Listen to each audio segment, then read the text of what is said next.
Anong ginawa mo kay Gerald? Hayop ka, Jonas! Galit niyang sigaw kay Jonas. Pilit siyang kumakawala mula sa pagkakarga nito sa kanya, pero huli na.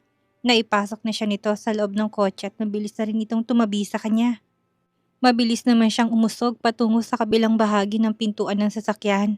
Pilit niyang binubuksan yon, pero ganun na lang ang panlulumo niya na naka-charge lock pala yun. Hindi niya mabuksan hanggang sa naramdaman niya na lang ang pag-usad ng sasakyan paalis. Jonas, ano ba? Pakawalan mo ko! Galit niyang muling sigaw kay Jonas. Pilit niyang nilingon ang kinaroroonan ni Gerald pero huli na. Tuluyan na nakalayo ang sasakyan sa kinaroroonan ni Gerald.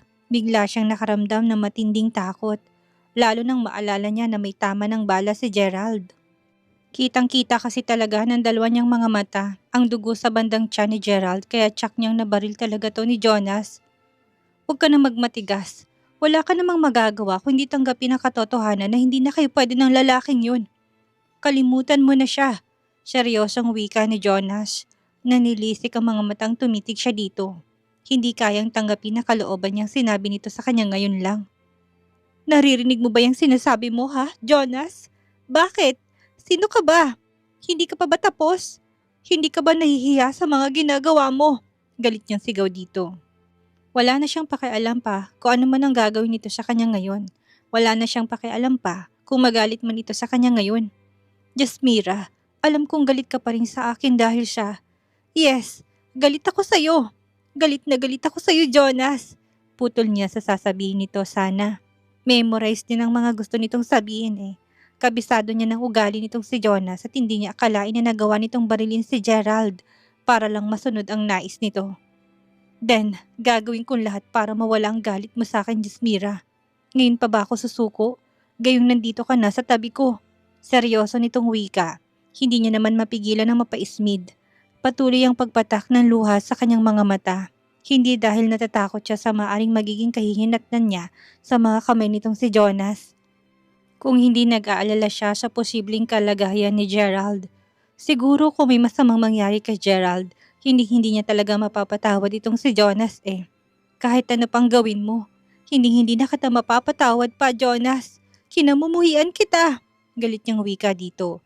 Pagkatapos niyang sabihin ng katagang yun, pilit niyang binubuksan ulit ang pintuan ng sasakyan. Pero bigo siya, nakalak pa rin yun. Samantalang si Jonas naman ay pilit na itinatago kay Jasmira ang pait na nararamdaman ng puso niya. Lahat ng mga katagang binibitawan na salita ni Jasmira ay parang isang matalim na punyal na patuloy na humihiwa sa puso niya.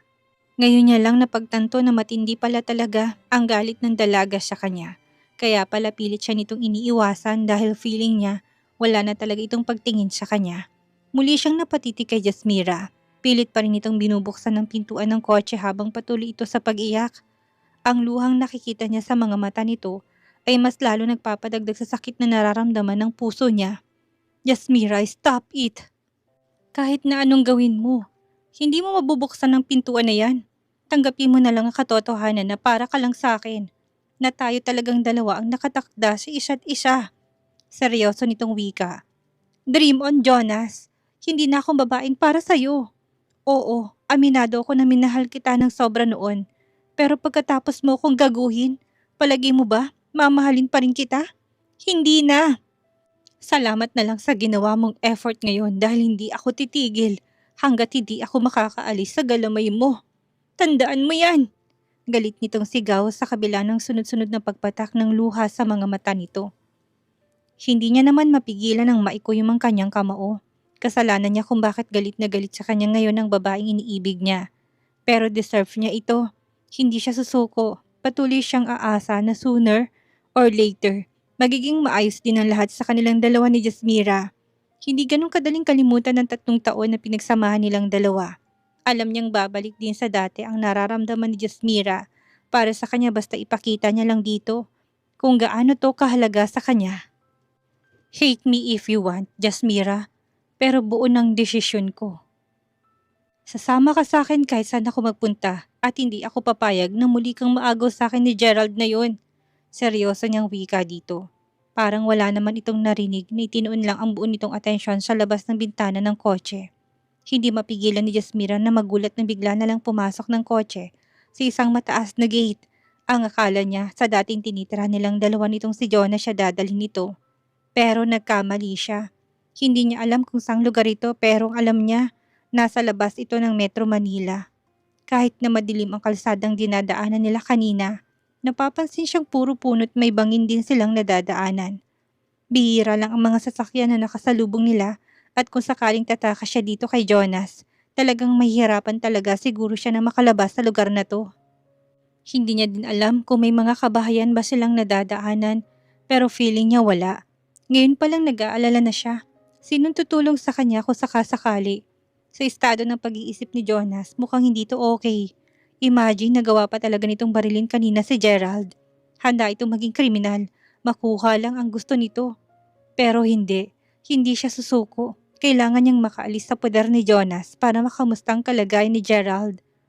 God, kamusta na kaya si Gerald? Sana, okay lang ito. Sana may magandang loob na tulungan to para maidala sa ospital.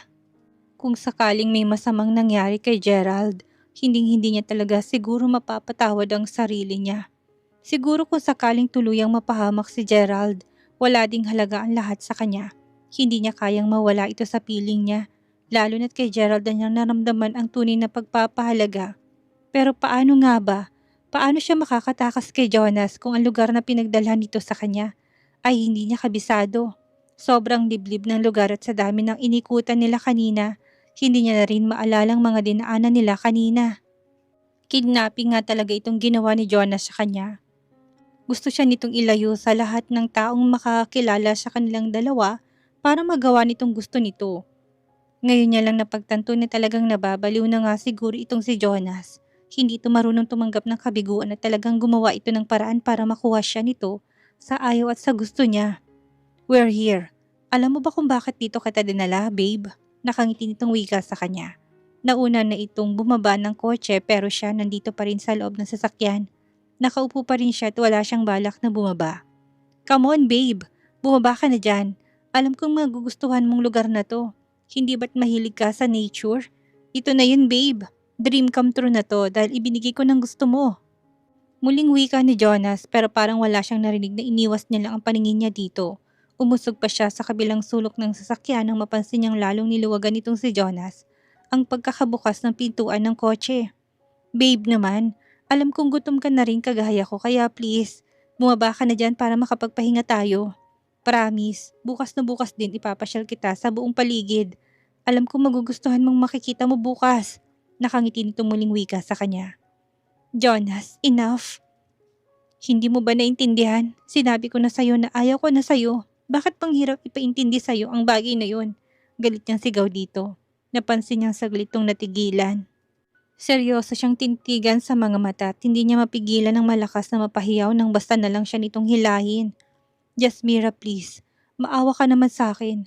Wag mo naman sanang ubusin ang pasensya ko. Ano pa ba talagang gusto mong gawin ko para maniwala ka sa akin na this time? Seryoso na ako sa'yo, Jasmira. I love you. I love you. Naintindihan mo ba yan? Mahal kita. Mahal na mahal kita at kaya ka to ginagawa dahil ayaw ko mawala ka sa akin. Mataas ang tono ng boses na wika nito sa kanya. Hindi niya na naman mapigilan ng maluha. Siguro kung noon mo pa yan sinabi sa akin, maaaring hindi tayo umabot sa ganitong sitwasyon eh. Pero Jonas, ang sinabi mo sa akin ngayon na pag-ibig ay huli na. May iba na akong mahal kaya tama na. Nakikiusap ako sa'yo. Ibalik mo na ako kay Gerald bago pa kita kamuhian habang buhay. Galit niyang sagot dito sa kabila ng kanyang pagluha. Napansin niya naman ang matinding pagkadismaya sa mukha nito habang nakatitig sa kanya. I am sorry babe, pero hindi ko magagawa yan. Nagawa na kitang makuha sa Gerald na yun at ngayon nandito ka na sa mga kamay ko. Willing akong turuan ang puso mo para mahalin ako ulit. Seryoso nitong sagot sa kanya. Hindi naman siya makapaniwala sa narinig.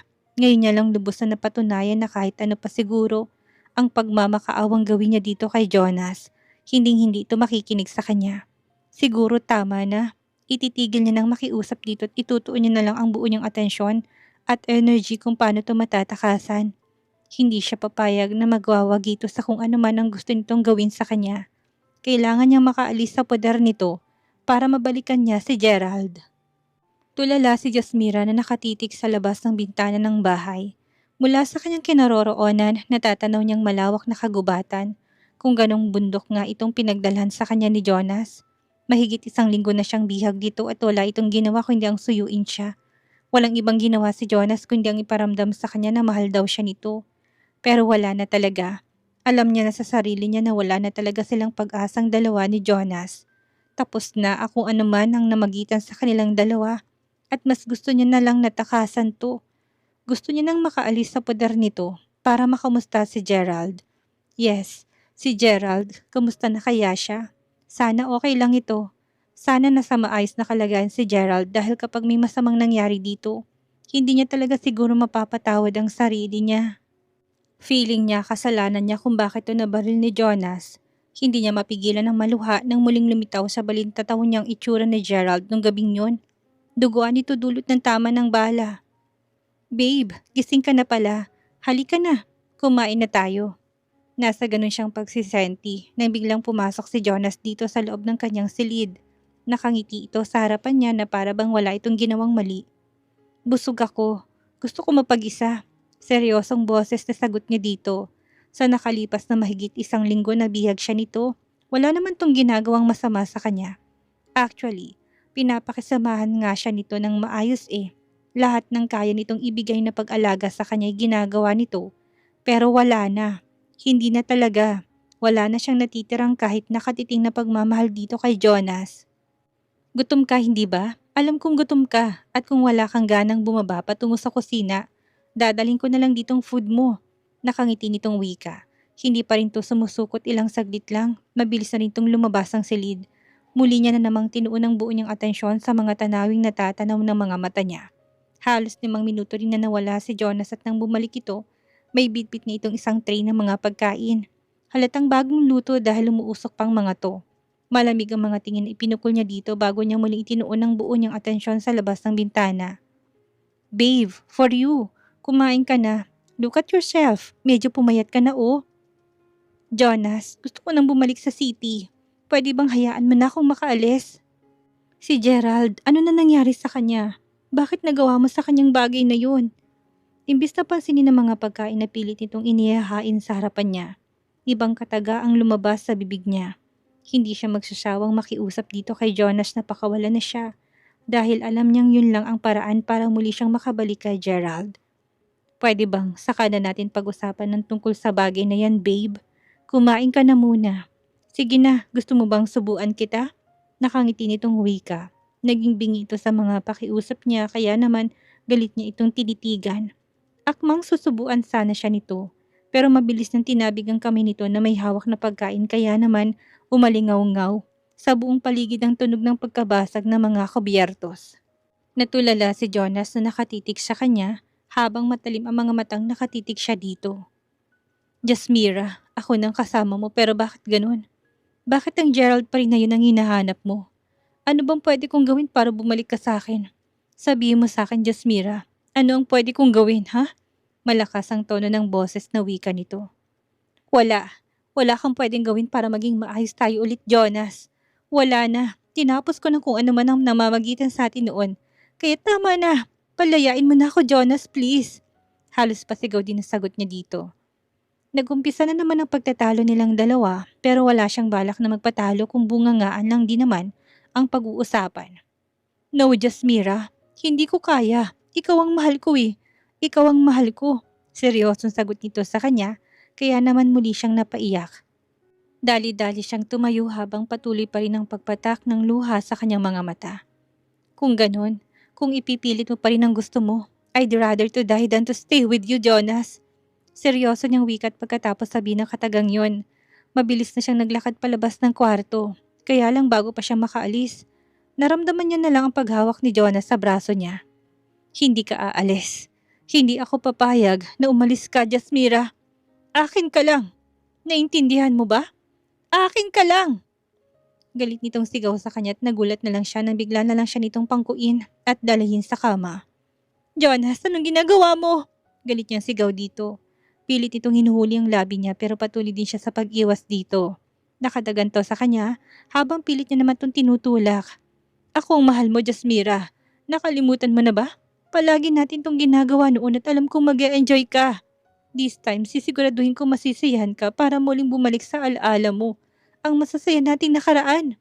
Seryoso nitong wikat, ganun na lang ang palalaki ng mga mata niya. Nang tuluyan ang lumapat ang labi nito sa labi niya. Kaagad siyang nakaramdam ng pandidiri. Ngayon niya lang din pala lubos na napatunayan na hindi niya na mahal itong si Jonas. Natuluyan na nakuha ni Gerald ang buong puso niya. Si Gerald nang mahal niya. Si Gerald nang gusto niyang makasama habang buhay.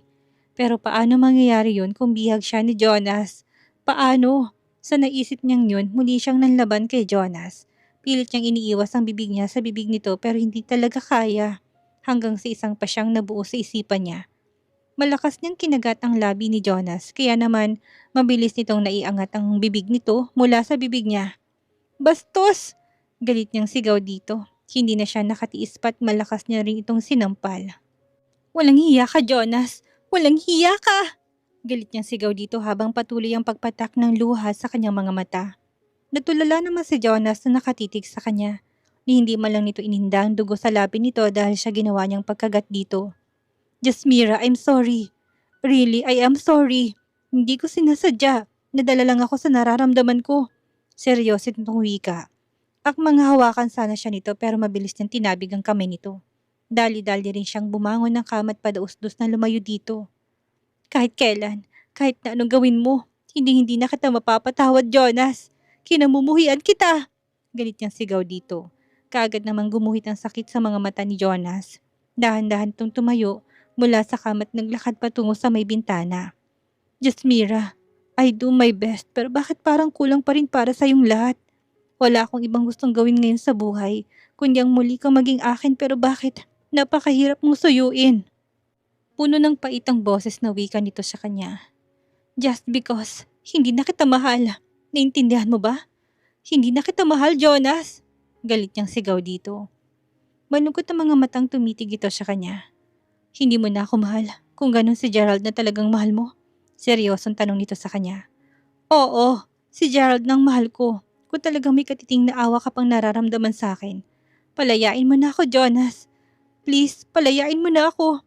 Nakikiusap niyang wika dito. Umiling naman ito. Ilang saglit din siyang tinitigan bago laylay ang balikat na naglakad ito palabas ng kwarto. Naiwan naman siyang napahagulhol ng iyak. Sa mahigit isang linggong bihag siya nitong si Jonas. Minsan nawawala na siya ng pag-asa. Lalo na't hanggang ngayon, hindi niya pa rin alam kung ano nang nangyari kay Gerald. Nag-aalala na siya sa kalagayan nito. Sobrang nag-aalala na siya.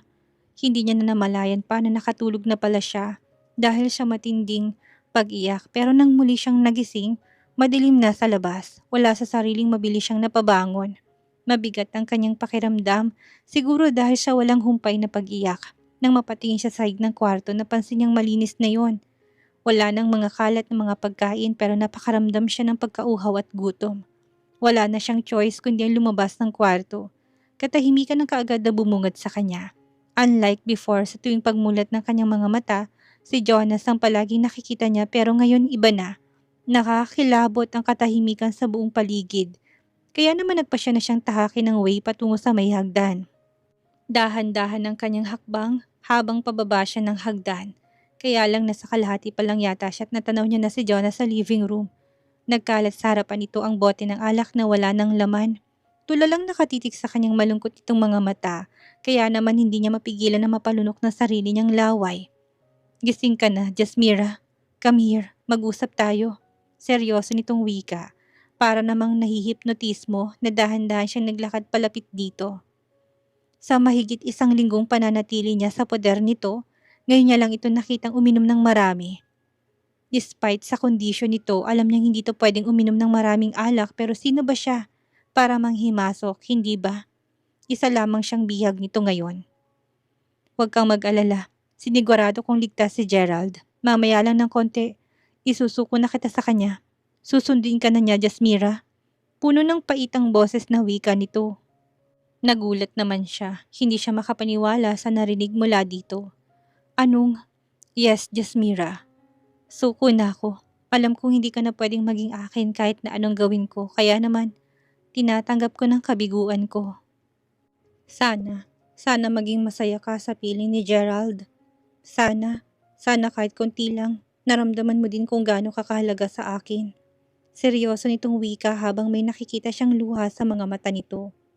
Hindi naman siya nakaimik.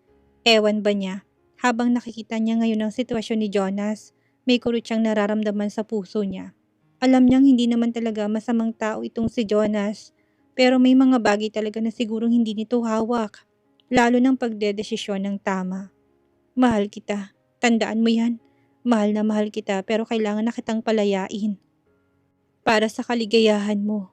Kailangan ko magparaya, Jasmira.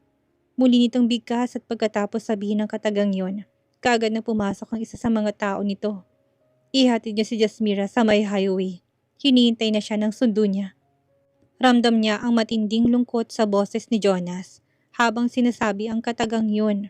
Hindi man siya makapaniwala sa desisyong ito pero masaya na siya. At least mukhang itong si Jonas nang sumuko. Sa wakas makakalaya na siya. Jonas, I know na hindi ka masamang tao at salamat. Salamat dahil kahit papano may nitira pa rin palang kabutihan sa puso mo. Hindi na akong babaeng para sa'yo't ngayon hangad ko na lang na sana mahanap mo ng babaeng para sa'yo. At kung sakaling mangyari man yun, wag na wag mo na siyang pakawalan. Mahinang wika ni Jasmira kay Jonas. Hindi naman ito nakasagot, tahimik lang itong nakatitik sa kanya habang nababakas niyang luha sa mga mata nito. Mabigat ang hakbang na naglakad na siya paalis. Pagdating niya sa may pintuan ng bahay, muli niyang nilingon si Jonas. Nakatitig nito sa kawalan habang walang humpay ang pagtungga nito ng bote na may lamang alak. Lalo siyang nakaramdam ng bigat ng kalooban. May mga pinagsamahan din silang dalawa ni Jonas at hindi mawawala yon kahit na anong mangyari. Pero wala na. Tapos ng lahat sa kanilang dalawa at kailangan na nilang mag-move on. Paalam, Jonas. Mahina niyang muling bigkas. Pagkatapos sabihin ng katagang yon, mabilis na siyang naglakad paalis. Kasama ng 2 tauhan ni Jonas, sumakay sila ng kotse at tuluyan na nilang nilisan ng lugar. Madilim ulit ang kalsada na tinahak nila. Gabi nung dumaan sila sa lugar na ito, nung dinukot siya ni Jonas. Tapos gabi ulit na umalis siya, ni hindi man lang niya nasilayan kung ano ang kaya ang itsura ng kanilang dinadaanan. Hanggang sa nagulat na lang siya nang biglang pumreno ang sasakyan. Gulat na napalingon siya kasabay ng malakas na pagsabog na narinig ng kanyang tainga. Anong nangyari? Malakas ang boses sa tanong niya. Hindi pa sila masyadong nakakalayo sa bahay kung saan tinuring niyang piitan sa loob ng mahigit 1 linggo. At isang malakas na pagsabog ang kanyang narinig. Napansin niyang nagsipagbabaan ang 2 lalaking tauhan ni Jonas sabay sambit na, "Ang bahay! Nasusunog ang bahay!" Gulat na wika ng isa sa mga ito. Kaagad na nalaki ang mga mata niya sa gulat. Bigla din siyang nakaramdam ng panlalamig sa buo niyang katawan. Kasabay ng malakas na paggabog ng puso niya, mabilis na rin siyang napababaan ng kotse.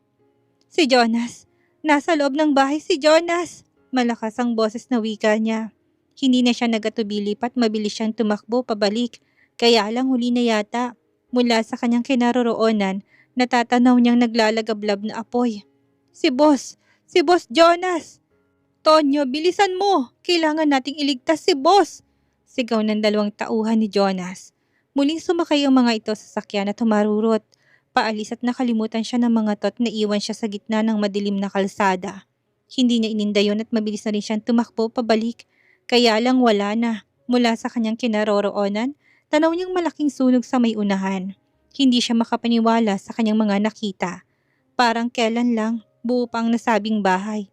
Wala pang ang halos 3 minutong nakaalis siya tapos makikita niya na lang ngayon na tinutupok na naglalagablab na apoy ang buong bahay. Si Jonas, kamusta na kaya si Jonas? Mabilis siyang tumakbo pabalik. Hindi niya na inalintana pang madilim na daan. Basta ang importante, makabalik siya. Ma-check man lang niya ang kalagayan ni Jonas. Pero huli na. Muli niya kasing nakitang liwanag na nagmumula sa headlights ng sasakyan. Pabalik ang mga to tuminto mismo sa tabi niya.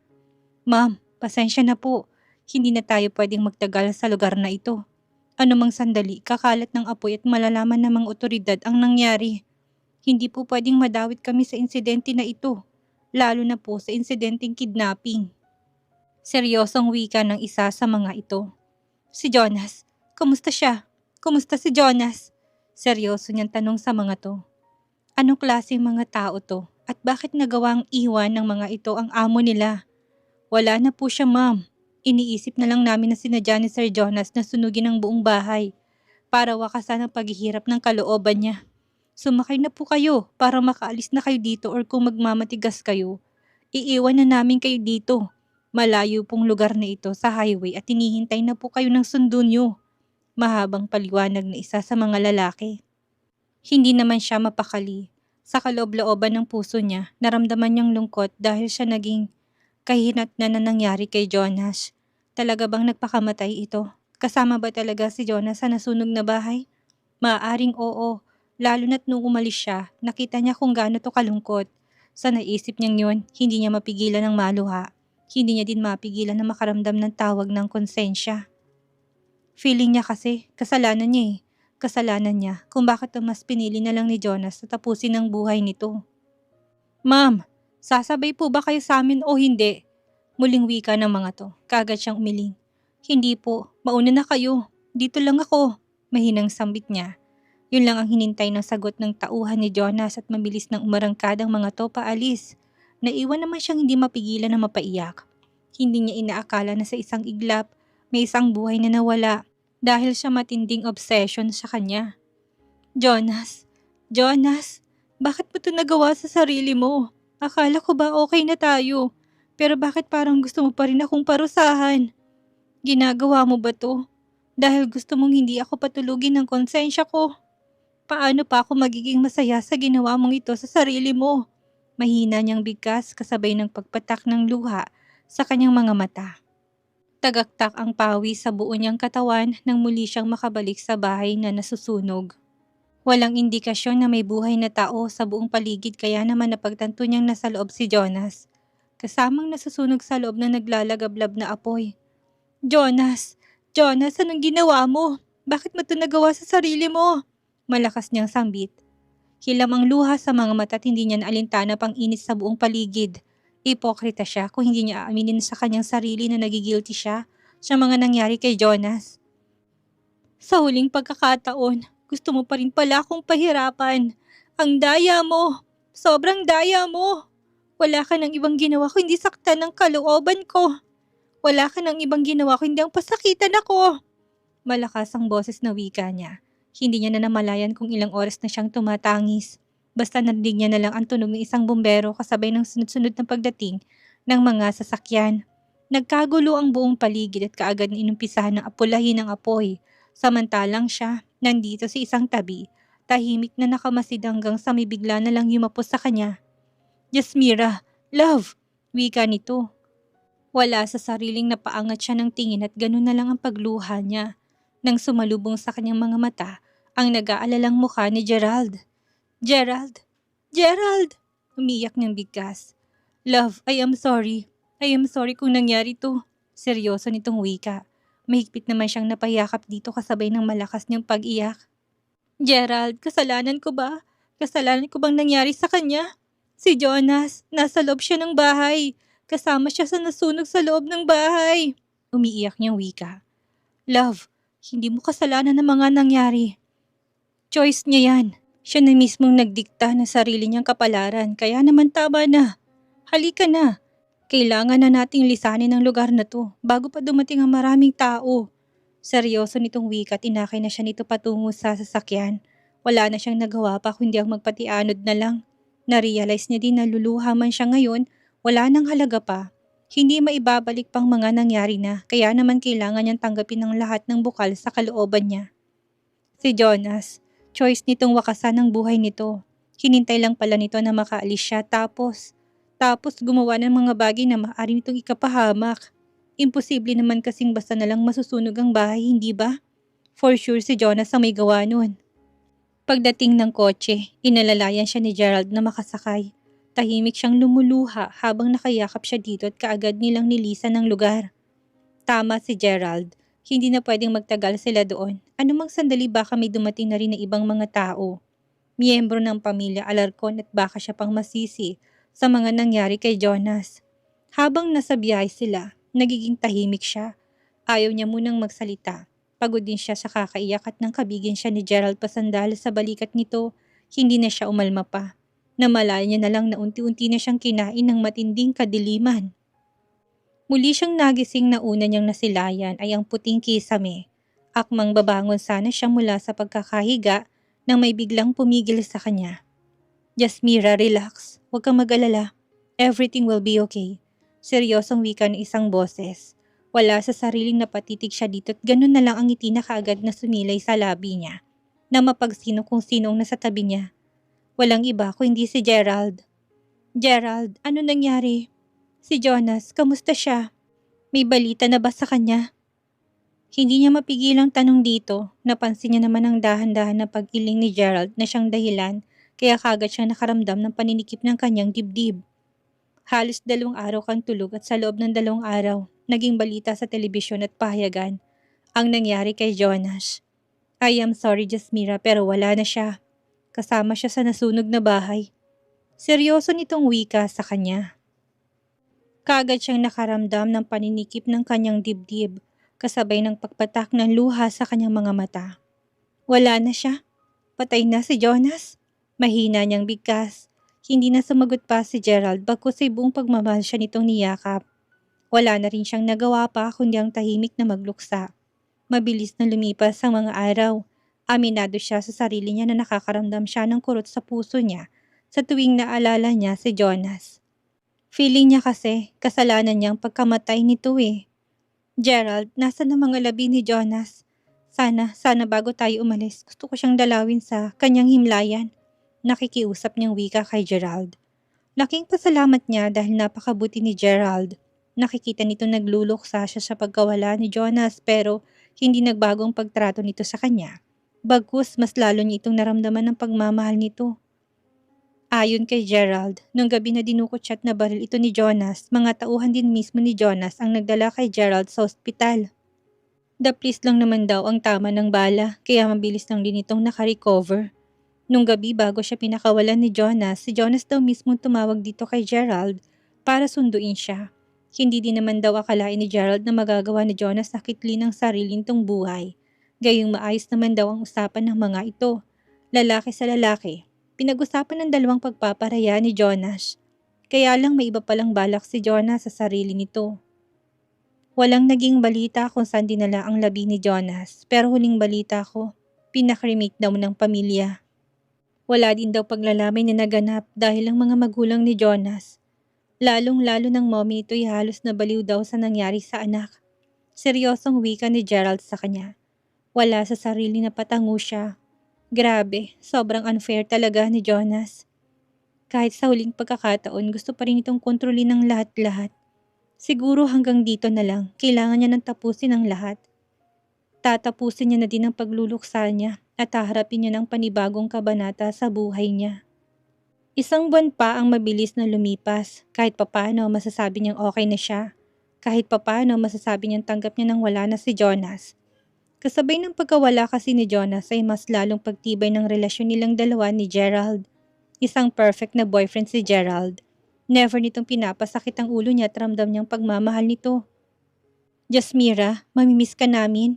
Ilang buwan ba kayong mananatili sa ibang bansa? Nakangiting tanong sa kanya ni Devon. Nandito sila ngayon sa isang restaurant. Nagpapaalam siya sa dalawa niyang mga kaibigan dahil hindi niya alam kung kailan ulit sila magkikita. Bukas na kasi ang flight nilang tatlo, nila Lolo Lawrence at Gerald patungo sa Germany. Hindi niya alam kung kailan ulit siya makakabalik ng Pinas pero sigurado siyang matagal pa siguro. Lalo na at balak nilang dalawa ni Gerald na doon na din magpakasal. Hindi ko din alam eh. Baka sandali lang or baka matagalan din kami. Bahala na, nakangiti niyang sagot sa mga ito. Ayos lang kahit na magtagal ka pa sa bansang yun. May mga social media naman. Pwede pa rin naman tayong mag-communicate sa pamamagitan noon, hindi ba? Nakangiting sagot naman ni Mireya. Oo naman, iba ng mundo ngayon. Kapag gusto nating mag-usap, isang pindot lang at makakapag-usap kaagad tayo. Nakangiting sagot niya.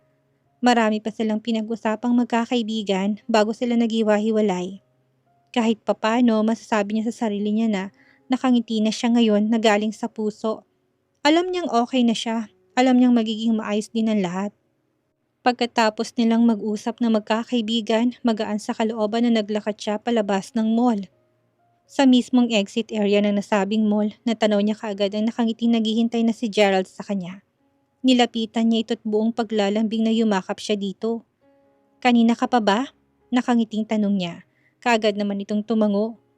"Yes." "Kanina pa. Let's go?" Pagyayaya nito sa kanya. Kaagad din naman siyang tumango. "Yes, let's go, Gerald." Sabi niya't hawak kamay na naglakad silang dalawa patungo sa nakaparadang sasakyan. "Saan mo gustong pumunta ngayong gabi? Remember, huling gabi natin ngayon dito sa Pinas at hindi natin alam kung kailan tayo makakabalik. May iba ka pa bang gustong puntahan?" Nakangiting tanong sa kanya ni Gerald. Nandito na sila sa loob ng sasakyan at ito mismong nagmamaneho. "Hindi ko nga alam kung saan tayo pupunta eh. Any recommendations, Doc?" Nakangiting tanong niya dito. Napangiti naman itong umiling. Buong pagmamahal na hinawakan siya nito sa kamay habang nakatutok ang paningin nito sa kalsada. "Hindi ko din alam eh. Wala akong idea." Nakangiti nitong sagot sa kanya. Muli siyang napangiti. "Well, kung ganun, uwi na lang tayo. Maagang flight natin at idodouble check ko pang mga bagahe natin." Sagot niya rin naman kaagad at kaagad naman tong sumang-ayon. Umasa siya na sa balak niyang pag-alis ng bansa ay magiging maayos ng lahat. Tatalikuran niya na lahat ng mga masasakit na alaala. At nagdarasal siya na sana kung nasan man ngayon si Jonas, wala nang pait sa puso nito. Ipagdadasal niya ang katahimikan ng kaluluwa ni Jonas kung nasaan man ito ngayon.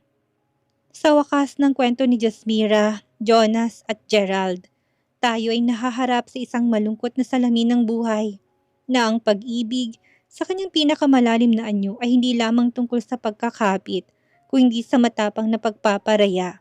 Si Jonas na nilamon ng kanyang sariling apoy ng obsession ay nagiging alaala ng bawat pusong nawala sa dilim. Ang mga sandaling tayo ay nagiging alipin ng sakit na hindi natin kayang bitawan hanggang sa ito mismong sumunog sa ating kaluluwa.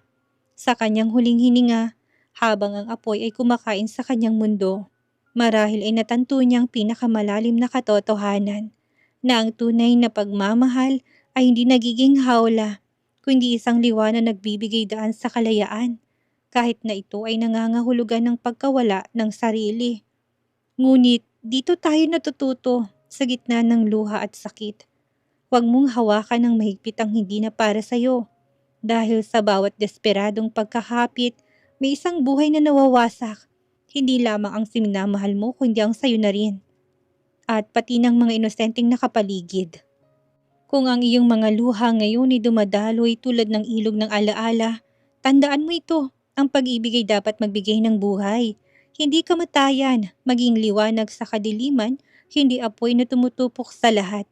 Sana sa bawat hakbang natin patungo sa bagong bukang liwayway, matuto tayong magparaya. Hindi dahil tayo ay mahina, kundi dahil sa pagpaparaya natin natatagpuan ang tunay na lakas, ang uri ng pag-ibig na hindi nawawala, kundi nagiging walang hanggan. Dito na po nagtatapos ang ating kwento. Maraming salamat po sa lahat ng sumuport at sumubaybay. Muli magkita-kita po tayo sa susunod pa nating mga istorya.